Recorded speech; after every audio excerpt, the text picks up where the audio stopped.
Okay, so it looks like Paul just joined us. Okay, you're going into screen sharing mode. So let me give the introduction to the meeting and then we can start. Good evening, everyone. Thank you for being with us. This is the Landmarks Committee of Manhattan Community Board 5. My name is Leila Logizeko, I'm the chair.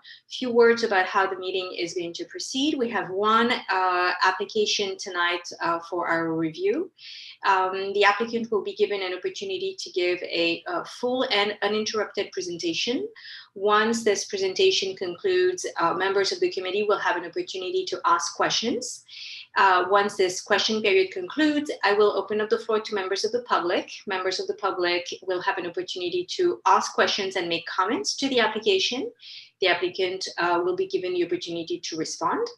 Once this response period concludes, we will move to business session. During business session, only members of the committee are allowed to discuss the matter. We will make comments, and then we will make a motion for a resolution on the application. This motion will be taken to a vote. The vote of the committee will be presented next week, Thursday, to the full board of Community Board 5, Thursday, November the 12th. This vote of the committee will be discussed by the full board, and a vote by the full board of Community Board 5 will be taken. The vote of the full membership of the board becomes our official position and will be forwarded to the Landmarks Preservation Commission as our official recommendation. With all of that being said, I will reiterate the usual. Please put yourselves on mute when you're not speaking. Unmute yourselves when it's your turn to speak. If you have any questions during the question period and comments during the comment period, use the raise hand function. For those who are participating as attendees, Luke Sabatos, who's our community liaison, will allow you to speak. So with all of that being said, I will turn it to the applicant so that they can start their presentation. Can the applicant please make it full screen?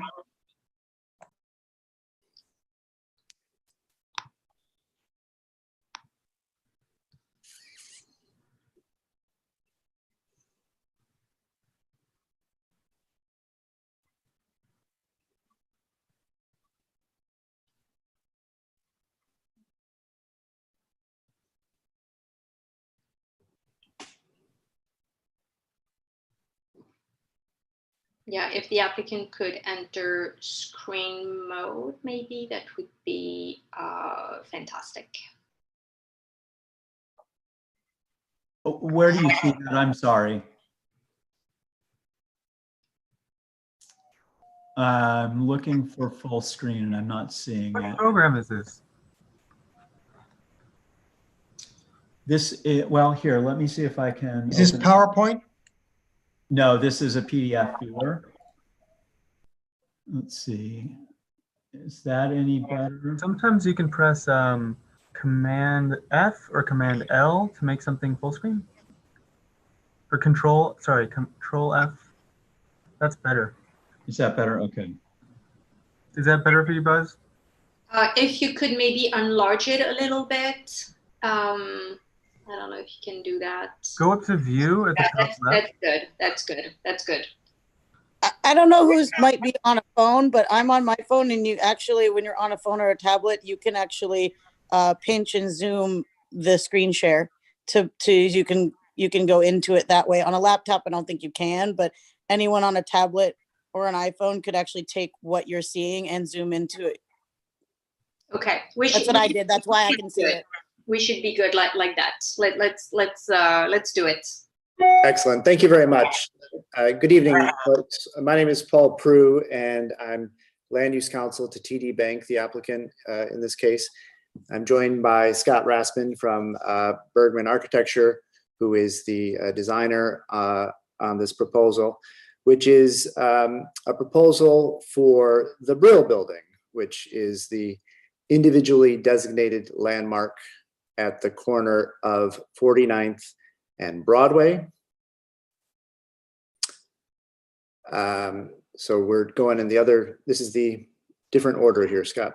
So this is a sign proposal for the Brill Building, and the Brill Building is the 11-story brick and terracotta building that was developed by Abraham Lefcourt in 1930 and was known famously to host the music industry of New York from the Tin Pan Alley era through to the 1950s and the early days of rock and roll. The offices above the first 2 floors were recording studios.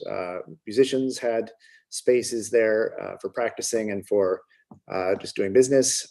This was the place for music in New York for decades and decades. So it played an important cultural role, but it's also known for its Art Deco facade, which is brick and terracotta.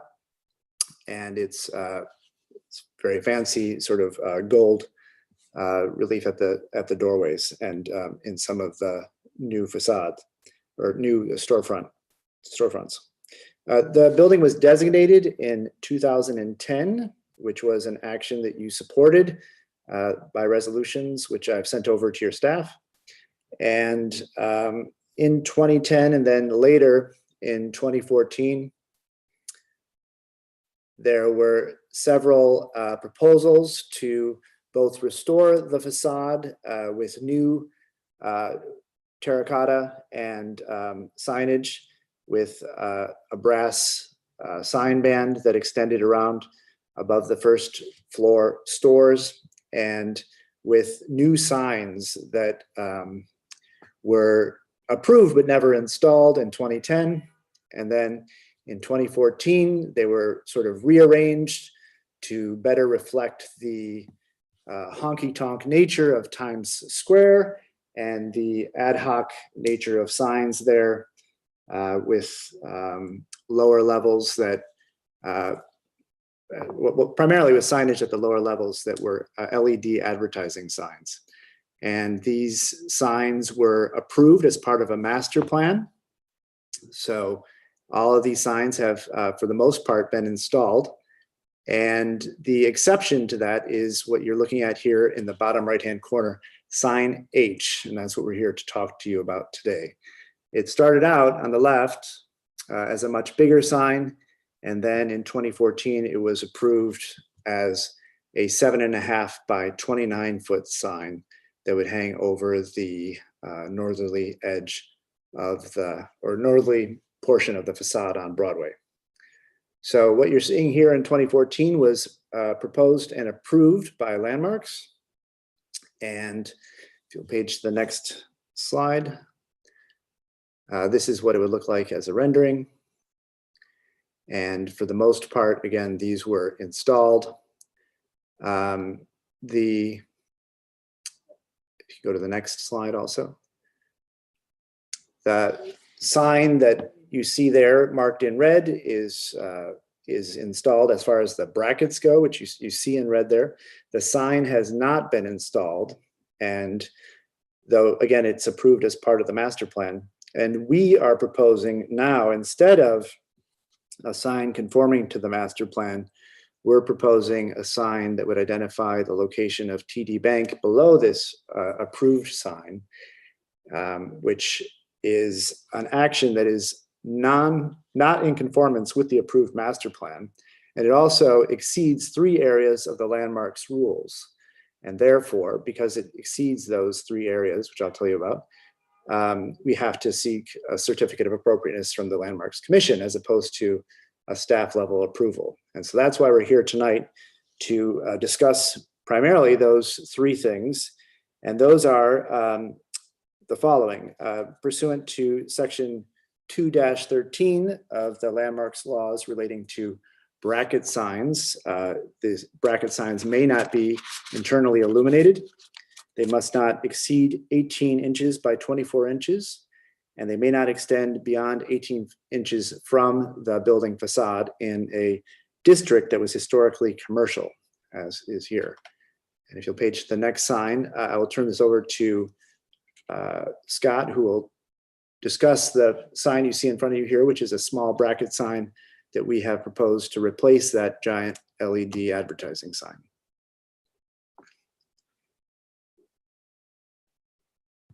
You did. Scott, Thank you're you, on Paul. mute. Yep, I thank you. Appreciate that. So I want to start out by pointing out that the space that TD Bank will be occupying is the tenant space at the far right end of the building, shown within the dashed green line here. And a quick representation of the bracket sign in relation to that space. It's centered above the front doors on an existing pilaster of the building. We're proposing a bracket sign primarily to address the pedestrian on the sidewalk who's walking up or down the sidewalk to announce the TD Bank to the pedestrian at a further and more distant scale. We propose a size of sign, a bracket sign of 16 feet tall by 2'9" wide. And that's set off the building by 8-inch mounts, sign mounts. We wanted to do this in respect to it being a solid image sign, which is different in character than the other advertising signs on the building that have the moving image. So we feel that it's proportionate in size and scale to its location on the building. It's also internally illuminated. And I wanted to talk a little bit about the internal illumination in that it's a very subtle, subdued lighting type. There's no exposed lighting. It's a subtle glow, and it's really much more subdued than the moving images around it. And there's no, without any exposed light fixtures, there's no lighting either onto the building or onto the sidewalk. So the purpose of the sign, as I explained, it captures the view from up and down the block. But then inside the store, we have a more traditional TD shield down at pedestrian level that addresses the customer that's right there in front of the store at that point. So that's within 18 inches within the glass. So that's completely interior. I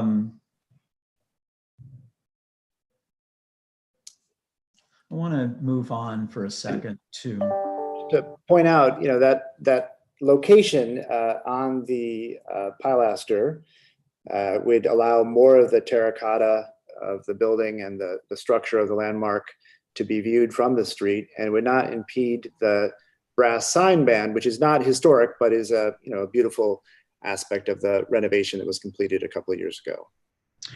Right, exactly, Paul. Thank you. That really was part of our decision too, is to really not touch that bronze louver band. That's a more delicate feature of the architecture of the building, and limit the attachment to the solid pilaster, and as a result, not have the visual advertising signs in front of the glass of that second story. So while this is Times Square, and we do want to speak to the neighborhood and the excitement and light and craziness of Times Square, this really is sort of a more subtle treatment that would allow the landmark to shine through.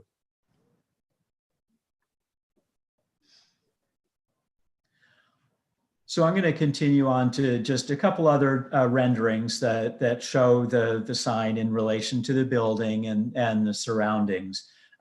We think it is an appropriate size and an appropriate application for a bracket type sign in this neighborhood and in this on this particular building.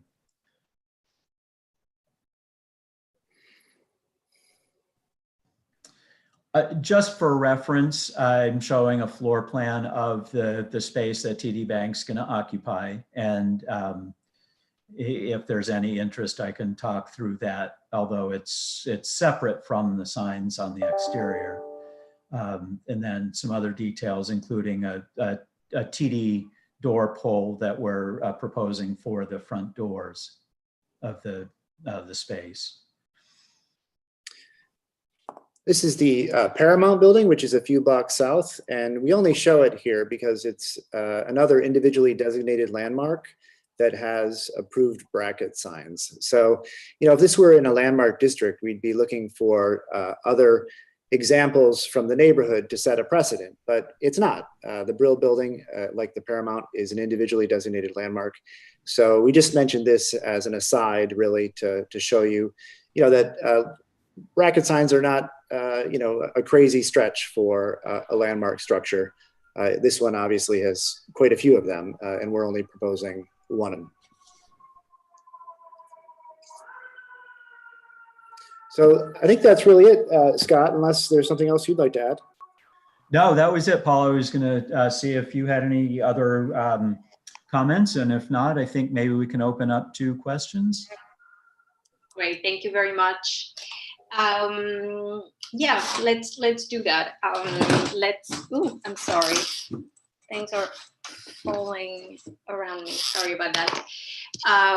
Let's open up to questions from members of the committee. Please use the raise hand function if you have a question.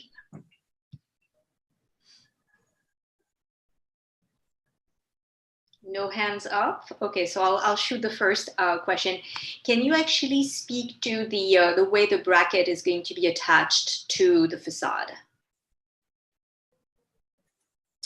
Yes, we would bolt into the existing terracotta finish. So there's 4 connection points.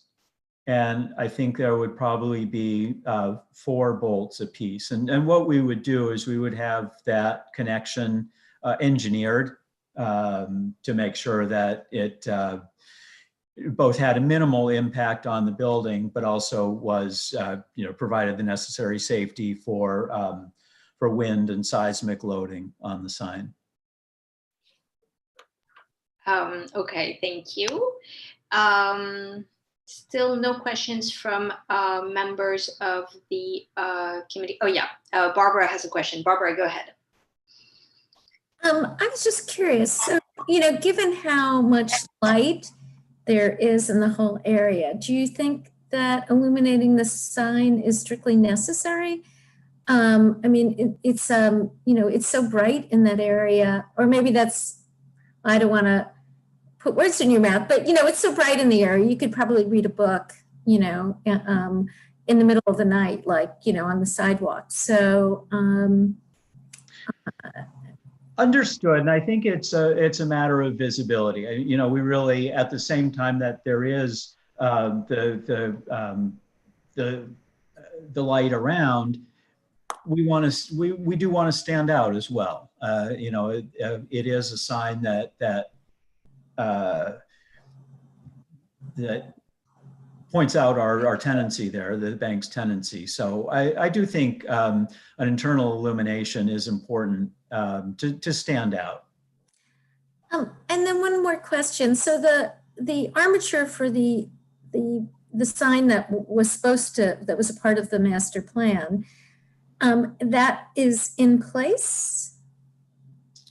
That exists and it's going to stay in place?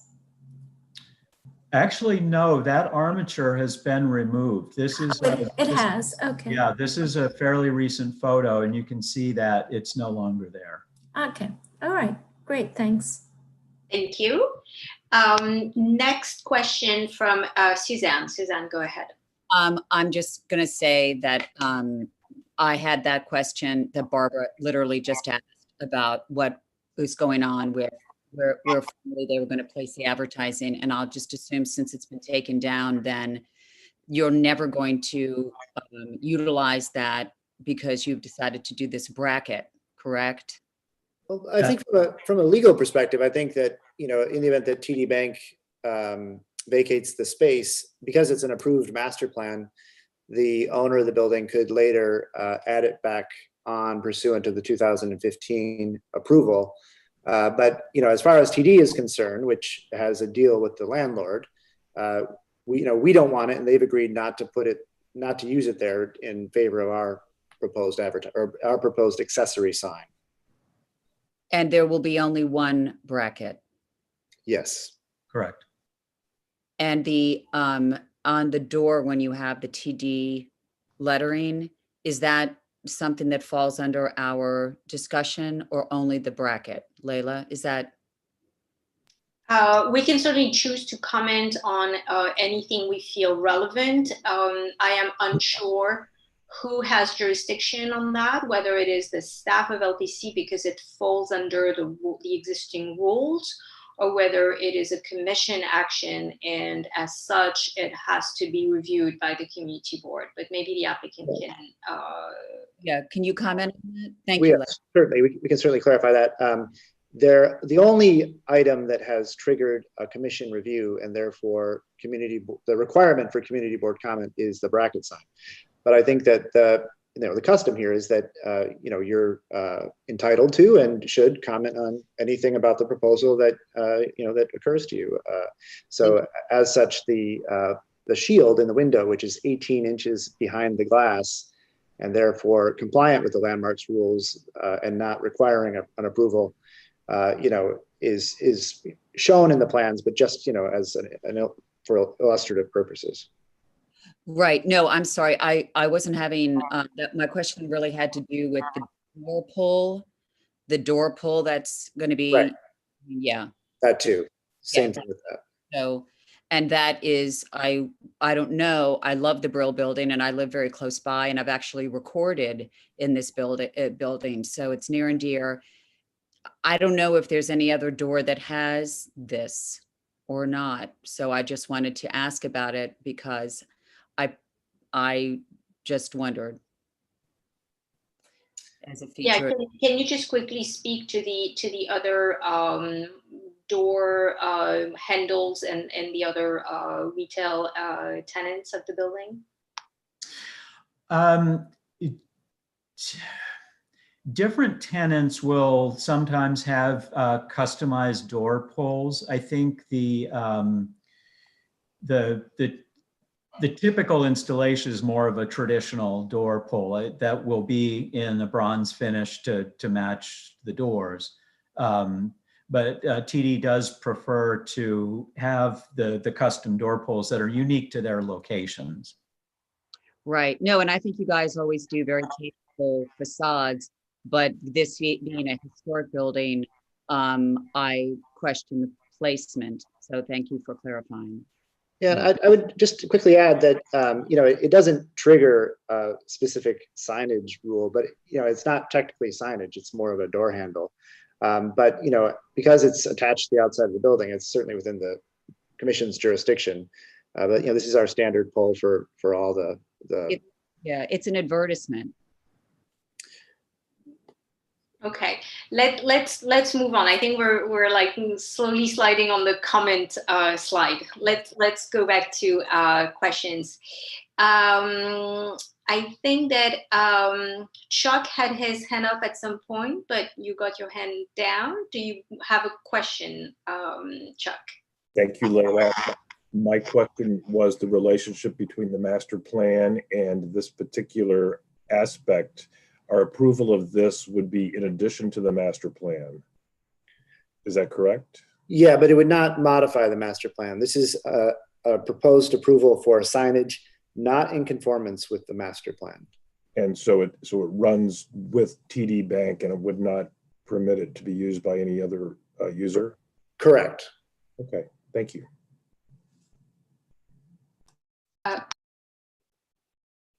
Renee, you have a question. Go ahead. Yeah, just real quick about the door pool. So, what are they doing with the door pool that was there before? Like, if it was original to the brass structure to the frame, if they're just going to remove it, if that wasn't part of the landmark, so it doesn't really matter, or what they're going to be doing with, you know, in order to replace it with the TD Bank logo. Typically, what will happen in that scenario is we'll, once we take off the existing poles, we'll give those to the landlord of the building that they can maintain, so that after the period of the lease, if TD decides to move out, they have the original door poles to reinstall in their place. Yeah, it's not completely clear to me, and we can certainly come back to you with an answer to this, whether the door in this location is actually historic fabric. I think it's just a nicely designed brass door that is intended to complement, you know, the other brass or gold leaf, you know, elements of the building, like the main entrance, which is 50 feet further north, or further south, rather. You know, the main entrance is this big Art Deco, you know, entrance to the lobby of the building. These are just, you know, recently installed doors, to my knowledge, that are intended to match the louvering above and, you know, complement the building. Okay. The thing though is that those doors were installed with LPC's approval and have been reviewed. So although they're not original, they're still deemed contextual with the history building. Let's move on to further questions. Are there any more questions from members of the committee? Okay, so seeing none, I will open up the floor to members of the public. Do we have any questions from members of the public? Okay, so no questions from members of the public. I just want to make sure that members of the committee have had a chance to ask all their questions before we move into business session. Any more questions from members of the committee? Okay, so seeing none, we will move to business session. During business session, as I said, only members of the committee are allowed to discuss the matter. And this is the time where we make comments and then where we formulate our position on this application. So use the raise hand function if you wish to make a comment. And by the way, it's not if you wish to make a comment, please make comments so that we can formulate our position. If you don't use the raise hand function, I will call on you. All right, Renee, I'm calling on you. Any comments? Yeah, I'm actually trying to figure out how to do the raise hand function. So, yeah, we're just for comments. I mean, I don't have any questions, so I guess they answered my question. But my comment, I guess, would be that I'm actually happier with this. I mean, I know I was still on the committee when we did the 2015, I guess, application for Brill Building, and I voted yes on it. But I remember being just a little saddened by the plan they had covering so much of the building, but it's Times Square. So this actually is great, where it's like it's lit up. It's one of the few places we allow a lot of signage, but you actually get to see more of the building. So I'm totally fine with this, but I'd be interested to hear what other people have to say. Yeah, actually, you're making a good point. So this project came to us in 2014. I think that overall we supported the signage master plan. We felt that it was a little bit overwhelming, but we also appreciate that, you know, this is Times Square, and it is important to keep the context in mind. For zoning purposes, not for landmarks purposes, but for zoning purposes, there is actually a lighting requirement in the Times Square area. So, you know, this is also something that is important to keep in mind when we make a recommendation. More comments. Barbara, go ahead. I agree with Renee. I actually think it minimizes the impact of the signage on the building. So I don't have any problem with the sign. I would suggest that they look at ways to minimize the number of penetrations into the building by the sign, because should that be removed, you're left with the holes. So if there's, I think the drawing showed 4 penetrations. If that can be reduced, or they should be as small as possible, just so that the fabric of the building remains intact, should the sign be removed in the future. I'm not wild about the door pulls, but I don't know if that's really a part of what we are. It seems to be. I mean, it's small. May not be that big a deal, but the sign I think is fine. Well, we are rarely given the opportunity to comment. And when we are given this opportunity, I think that we should take it. And if we have something meaningful and important to say, I think that, we should not be shy. So I will certainly take comments on the door pull, and the committee may decide that in the end it's not offensive and it's actually fine. But by all means, committee members, if you feel that this is important, feel free to comment on it. I guess to me it's a little more jarring on the door, because it's. Somehow the signage just fits in, but it's a part of sort of like architectural hardware. I'm not really offended by it, but it seems it sort of takes away from the overall look of this individual landmark. Again, I think it's a minor point, but it's not something, I'm not wild about it. I can't say that. Whereas I think the sign is actually an improvement. I don't think the door pulls are. Yeah, thank you. Richard, you have a comment. Go ahead, Richard. Richard? Unmute. Okay. Looking for unmute. I have not been on the Landmarks Committee long enough to have been part of the discussions about Times Square and the master plan, etc. So I hear what people are saying, but my concern is it's a new, it's not just another sign at the same, along the band, it's a new element. If we approve this, there might be more signs of that. And so clearly to me, it's going to diminish the view of the historical elements of the building. So I'm not happy with it. But if the general approach has been, look, we like signs, or we understand the need for signs, and therefore this is just more signs, and clearly other buildings have lots of signs. I get that, but it is diminishing the historical look of the building. So I wouldn't say I'm exactly torn. I'm sort of not happy with it.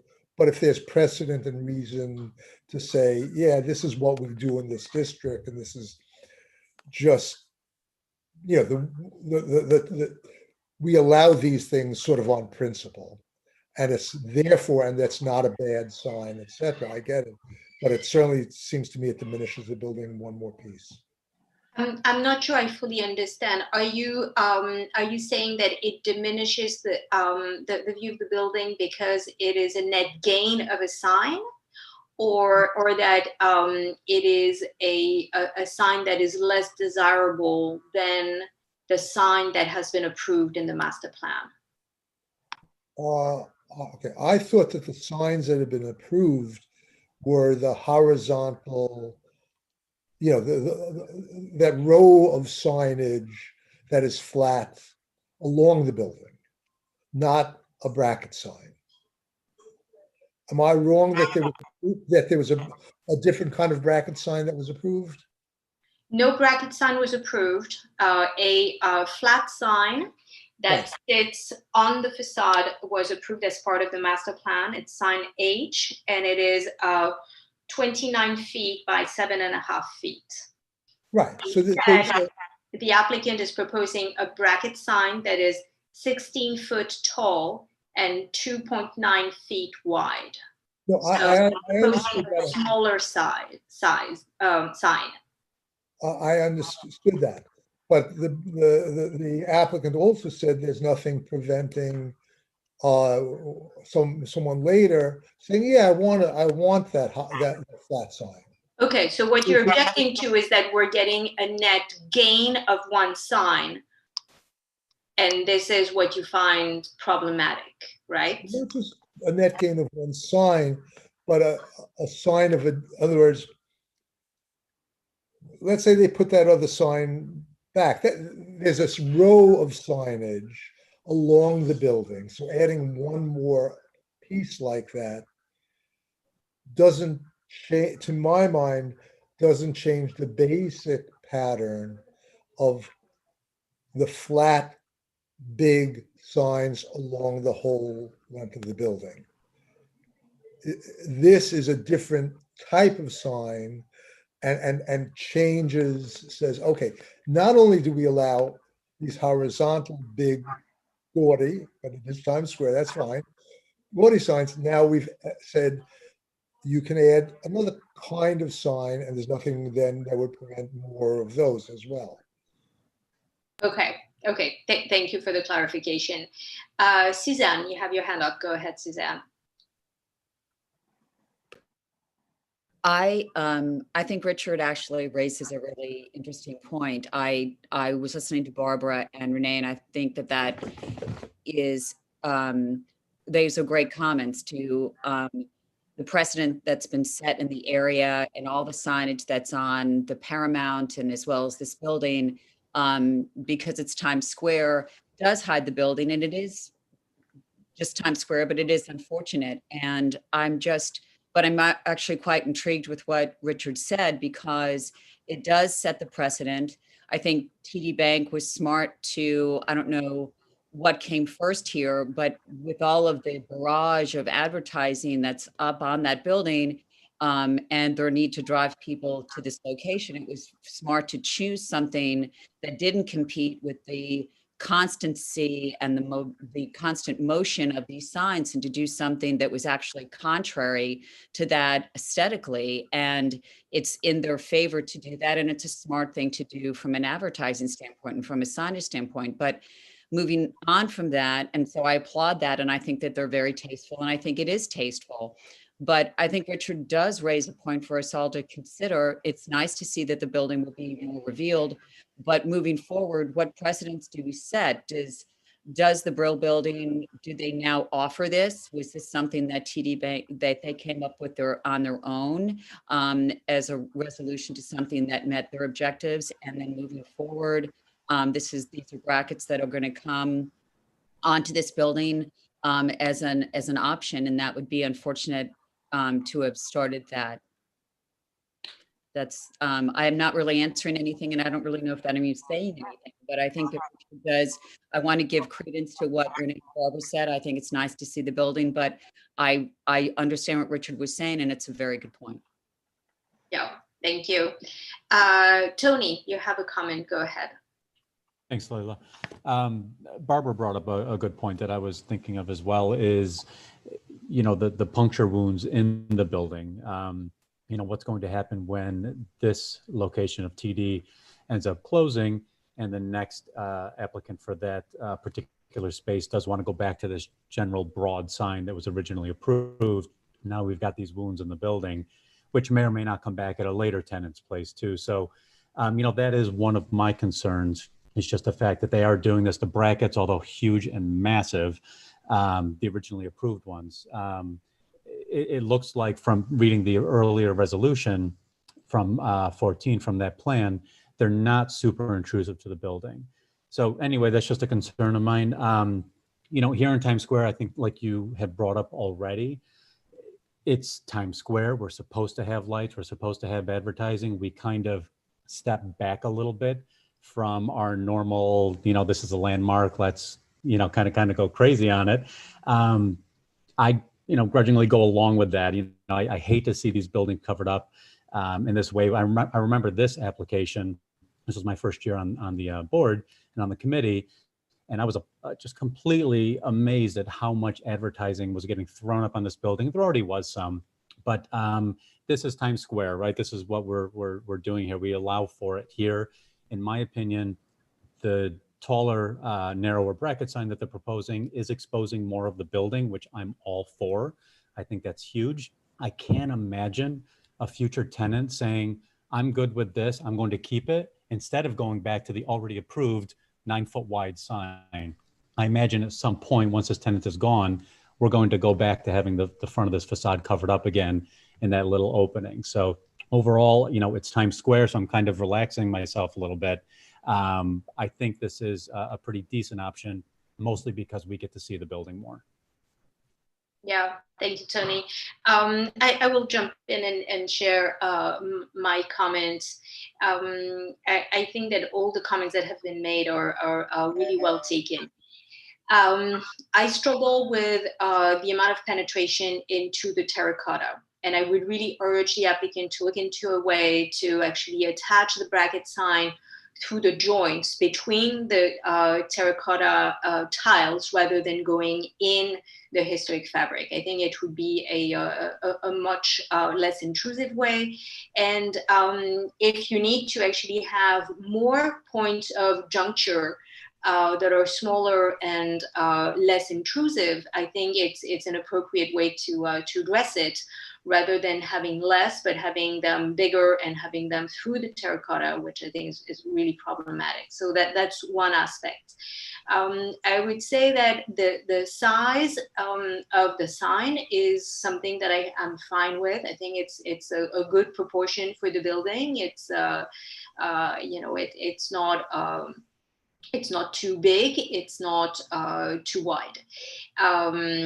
I don't have an issue with the internal illumination. I certainly understand and appreciate that the rules prohibit internal illumination, but it is more in the context of other types of individual landmarks or in historic districts where, certainly in the Ladies' Mile, it is absolutely inappropriate to have an internal illuminated sign on a building. Once again, this is vastly different. Times Square is not a historic district, but nonetheless, we cannot ignore the context. What I have an issue with is actually adding signage when a master plan is in place. And although the applicant here today is telling us that they're not interested in sign H that has been approved, nonetheless, sign H remains as being an approved signage that can be installed at any time by anyone, by the way. So, maybe in 2 years' time, TD will decide that it is actually a good way to go about and they want to put it. Maybe they want to rent it to somebody else. Maybe TD will no longer be the tenant at some point and another tenant will come by. And then we end up with a net gain of one sign. And this is where I'm starting to have real issues, because we work really hard on master plans for that very reason. It is a master plan. You know exactly what you get. It is very predictable. This is it. And I think that the proper approach for this particular application would be, instead of approving a sign as an additional signage that is not part of the master plan, I would really encourage the applicant to alter the master plan so that we know what the predictability is. We know that it's a quid pro quo. You no longer want sign H, you're getting a bracket. And that I would be fine. That I think would be actually a good outcome. It would be preferable. And it would also not set a precedent, meaning that if anybody else wants to give up their flat sign, let's say that, sign D is no longer interested in this and would like a bracket sign, we know what the mechanism is for that. It's a trade-off. It's, you take off sign D and you put your bracket sign, but we know that we have a zero net sum of added signage going forward if there's any alteration that is desired by a specific tenant. So so basically those are my comments. I'm in favor of supporting this this particular sign, provided that it is folded into an alteration to the master plan, and with the comments that about the attachment of the bracket to the facade. I am not a fan of the door pole. I think that it's not very elegant and does not complement the beautiful brass doors. I also appreciate that it is a fairly temporary solution for them, and it's a very easy fix. But I think that it's certainly not a deal breaker, but I think we should note it in our resolution. Once again, our resolution acts actually as our minutes. So this is the time to write it down that we're not enamored with those door polls if if it happens to be the consensus. So so those are my comments. Renee Cafaro, you have your hand up. Go ahead, Renee. Okay, well, with all that, I guess I'm changing my comments a little bit, but one of the things I was going to suggest is that we do put in some sort of language about the door pulls, saying that since we know that they're going to keep the original door pulls that they have, some sort of language to that effect, that that those be kept in a safe place for like the next tenants, and that can be rectified. So, something to codify that agreement that they were going to keep those. I see your point now about, the master plan stuff. So I still kind of like this better than the original thing, but I now from a technical standpoint, understand what the point you're saying, that it needs to be not just a net gain of one, but and done piecemeal, but needs to be folded in as an alteration to the master plan, which is sort of a technical thing, which I would agree with. So, I mean, if that's something that we can put in the resolution too, I would agree with that. But I just wanted to mention that we should put something in about that the applicant has said they're going to keep the door pulls for the building, so then that can be reversed if we want to. Yeah, and the applicant actually just dropped a message in the chat box saying that the approved sign H overlaps the pilaster that the proposed bracket sign is mounted to. So physically, you could not have both at the same time, which is great, but nonetheless does not address the precedent issue. I want to see if there are any other comments, or if we're getting closer to a consensus on this application. Barbara, you have your hand up. Go ahead. But they could have a smaller signage, right? I mean, no, the sign would have to the sign would have to be built as per that as approved. I see. Okay. All right. That's interesting. Yeah. The thing though is, we have to keep in mind that the staff today has, a lot more leeway than they did in the past. And would the staff be able to amend the master plan because the proposed sign H would be smaller than originally approved? It is a possibility. I don't know. I really don't know. I just feel that for the sake of making sure we're not setting a precedent, we should recommend that it is an alteration to the master plan rather than an additional signage, separate of the master plan that we reviewed and approved. Tony, go ahead. Yeah, just quickly, I think it's a brilliant idea. It really keeps tabs on, what you're able to do. It's either this or that, period. Just because sign H in this particular instance does block the pilaster and they have to remove it, it doesn't mean it's going to be the case for all these other signs around the building. So potentially a lot more of these bracket signs could be added. So Layla, I think that's fantastic. I'd totally be on board with that, with making sure that it's either, you know, if you're going with this option, then we're removing this other option that was previously approved. It's this or that for this particular tenant. Yeah, and you know, I think it's fair. It's you know, to me, not getting in the way of what the applicant in that instance, TD, is trying to accomplish. We're supporting the signage that they're proposing, and you know, I'm really hoping that the building ownership also agrees that, you know, it's a fair trade-off, that, you know, is basically keeping the amount of signage in a pretty consistent way on the building. Barbara, you have your hand up again. Do you wish to add a comment? No, sorry, I just didn't lower my hand. Okay. Okay. All right. So unless I just want to make sure that all those who wish to comment have had the opportunity. It seems that, you know, we have consensus on the recommendation we're going to make. Just want to make sure that everybody is on board.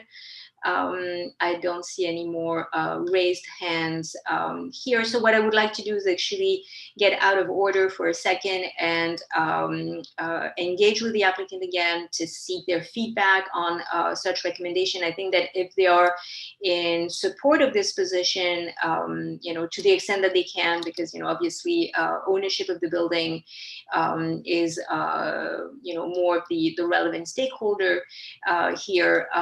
But, you know, I just want to seek their comment on the discussion that we just had. So, you know, I would ask Scott and Paul if you would agree to actually request that the master plan be altered so that sign H is no longer part of the master plan, but sign H becomes an internally illuminated bracket sign. Yeah, so I'll speak to that. Certainly an interesting proposition. I think I would start by kind of explaining it from a legal procedural perspective, and then you know, tell you that it kind of depends, which is the typical lawyer answer. I apologize, but you know, because the proposed sign H would overlap the proposed bracket sign, you cannot do sign H anymore. Any change to sign H that is not 29 foot by 7.5 foot, as shown on the screen in front of you, would be another non-conforming sign contrary to the approved master plan. So therefore, it would be subject to additional LPC certificate of appropriateness as either a modification to the master plan or the same sort of application that we're proposing now, which is subject to a C of A.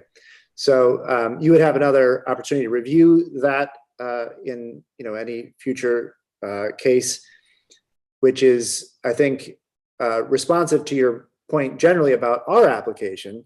Now, with regard to precedent or future applications for bracket signs that might replace other signs that have already been approved in the master plan, you know, that may not always be the case. In this case, it just happens that it would be impossible to have both. So, you know, with that explanation, I don't know that your, you know, that your thought here is as relevant as it might be in another context. But then putting that aside, separately, we can look into it and talk to TD about exactly what their arrangement is, you know, whether they have something in writing from the landlord that they, you know, forego the opportunity to do, you know, an advertising sign here in future. You know, I'm pretty sure that's part of our lease arrangement with them, is that we take the space and we get to do an accessory sign on the pilaster instead of their advertising sign. So, you know, we could certainly, you know, kind of put their feet to the fire and, you know, explore that, drill down on it. But I don't have a I can't commit to it at the moment, and we don't have a firm answer about, you know, that arrangement either. So I think you're safe on that point, but you know, we can respond after for the whole board meeting, perhaps, you know, with an email that addresses the point. Okay, yeah, and I certainly appreciate that, you know, that there are basically two parties here, and you know, building ownership and the tenant, you know, are, well, each, you know, doing their job, and you can only comment for the tenant, while, you know, building ownership may have different views. So, you know, I certainly appreciate that. But, you know, it is helpful to hear that, you know, in essence, you acknowledge that, you know, sign H as proposed cannot be constructed, and therefore you don't have any objection to, you know, signage not being installed, because signage cannot be installed if the bracket sign goes up. So, you know, I will just say that LPC rules have been in flux over the past 5 years, and although today it's probably fair to say that if any alterations to the master plan were to be made, it would come back to us for comment, but we cannot take it for granted. And therefore, I think it's really important to, you know, ask what would really make us feel comfortable, so that, you know, going forward, the integrity of the building is preserved as much as possible. So let's move back to business session and wrap up this discussion. So I think we are ready to make a motion. I'm happy to make it, or maybe someone else wants to jump in and make a motion on this application. Okay, so I will make the motion to deny the application unless the proposed bracket sign is incorporated as an alteration to the master plan and is seen as a replacement to the previously approved sign H. With the specific recommendation that the bracket sign be installed in a way to be as least intrusive as possible to the historic fabric, puncturing avoiding any puncture to the terracotta, and as much as possible installing the penetration points into the joints between the terracotta tiles. And with the comment that the door pulls are not contextual, and we urge the applicant and the building owner to actually save the existing hardware, although not original, it has been deemed appropriate. And keep it in a safe place, and agrees to replace it upon the departure of TD, if that were to happen. And I think that's about all the points that we covered. Did I forget anything? Okay, so I need a second. Second. All right. So we are taking this to a vote. Excuse me. Oh, Chuck, you have your hand up. Chuck, go ahead. I do. I'm having a little difficulty reconciling the applicant's position on the master plan with the motion to deny unless, because what I heard the applicant say was they would try to do that, and they would report back to us at the board meeting. So I guess I'm wondering whether it's necessary for us to deny this unless, since that's not what the applicant said. Well, the applicant said that they don't have the power to make this determination. In the end, I think that the entity that has the power to make this determination, whether they agree or not, is LPC. And we want to be as clear as possible. And I mean, you've been on the committee for long enough to know that our way of expressing conditions is actually to express a denial unless those conditions are met. This is a more clear message that we're sending to LPC, but in essence and in substance, it is a conditional approval. We have found that conditional approvals phrased as approvals with conditions end up reading as straight approvals. And it is more desirable that our message is clearly spelled out. So although we are spelling it out as a denial unless conditions are met, it is a conditional approval. I have been on the committee for several years, and I certainly understand that that's been the process. I wonder if it has the effect of diluting our message in that everyone expects us to deny unless. And so I'm just raising the issue of whether the committee would have more persuasiveness with the commission if we were a little more direct in stating our concern. I mean, we can, certainly discuss the motion. I mean, we have a motion and we have a second. If a majority of the committee feels that, it should be phrased differently, we can certainly entertain it. But, like technically we have a motion and we have a second. Fair enough. Thank you. So, I mean, unless I see a gazillion hands being raised, I would certainly, entertain discussing the motion some more. But otherwise, I think we're going to have to take it to a vote. Okay. All right. So this is a vote to deny unless the master plan is altered and with all the specifications that I mentioned. First and final vote of the evening. Buzz. Yes. Renee. Yes. James. Yes. Laura. Laura. Yes. John. Yes. Richard. Yes. Mike. Yes. Sam. Yes. Chuck.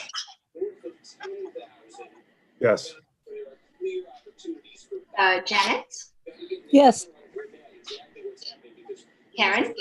Yes. Barbara. Yes. Tony. Yes. And Layla, I am a yes. Okay, so the motion carries unanimous votes.